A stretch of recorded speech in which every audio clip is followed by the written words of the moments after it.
नमस्कार, मैं चित्रंजन कुमार और आप देख रहे हैं सीटीओ न्यूज। देखिए, बीपीएससी अभ्यर्थियों पर हुए लाठीचार्ज के बाद बीपीएससी अभ्यर्थियों का एक प्रतिनिधि मंडल जनसुराज के संस्थापक प्रशांत किशोर से मिलने पहुंचा। इसके बाद प्रशांत किशोर ने बिहार सरकार के रवैये पर कड़ा प्रहार करते हुए कहा कि लोकतंत्र में किसी भी प्रकार की लाठीचार्ज बहुत ही दुखद है, मगर यहाँ के मुख्यमंत्री नीतीश कुमार जो है, उनके नेतृत्व में जो सरकार चल रही है, उसका एक कैरेक्टर रहा है कि जब कोई भी लोकतांत्रिक तरीके से अपनी बातों को रखने आता है, तब सरकार सबसे पहले आसान तरीका ढूंढ ली है, लाठीचार्ज, और उन पर लाठीचार्ज करा देती है, जिसकी मैं घोर निंदा करता हूं। आइए प्रशांत किशोर क्या कुछ कह रहे हैं वह आपको सुनाते हैं। देखिए, पहले तो किसी प्रकार का लोकतंत्र में लाठीचार्ज वगैरह दुखद है, लेकिन यहाँ पर जो सरकार है नीतीश जी की, इस सरकार का एक कैरेक्टर रहा है, कोई भी आता है लोकतांत्रिक तरीके से अपनी बात रखने, तो सरकार लाठीचार्ज को सबसे आसान जरिया मानती है।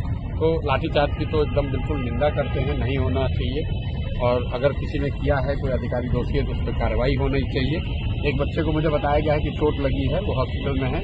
हम लोग अपनी ओर से कोशिश कर रहे हैं कि उनको जो वहाँ मदद हो सकती है, शायद उनका पैर टूट गया है। जहाँ तक विषय की बात है, तो जो पूरा हल्ला हंगामा हुआ वो नॉर्मलाइजेशन को लेकर हुआ है, और मुझे लगता है कि इसके लिए सरकार का दोष इतना ही है कि उन्होंने समय रहते लिखित में उसको क्लियर नहीं किया। क्योंकि कल तो सरकार ने, अब जब हंगामा होने के बाद बता रहे हैं कि नहीं ऐसी कोई बात नहीं है, एग्जाम एक ही पेपर से होगा या कोई इसमें नॉर्मलाइजेशन की बात नहीं, तो मामला वो खत्म है।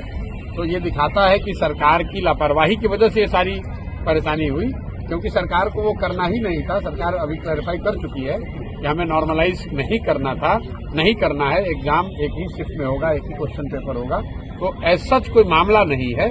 लेकिन कल जो बात हुई वो सरकार की जो कार्यशैली है, किसी बात को समय रहते क्लियर न करना, कोई आ गया डिमांड करने तो उस पर लाठीचार्ज करना या उसको उससे बातचीत न करना, तो दुखद है, नहीं होना चाहिए।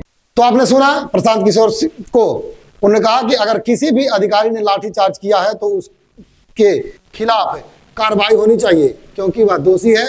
इस लाठीचार्ज में एक बच्चे का पैर टूटा है और हम लोग लगातार कोशिश कर रहे हैं कि उसे हमारी तरफ से जो मदद मिल सके वह पूरा कर सके। यह सारा मामला नॉर्मलाइजेशन का है।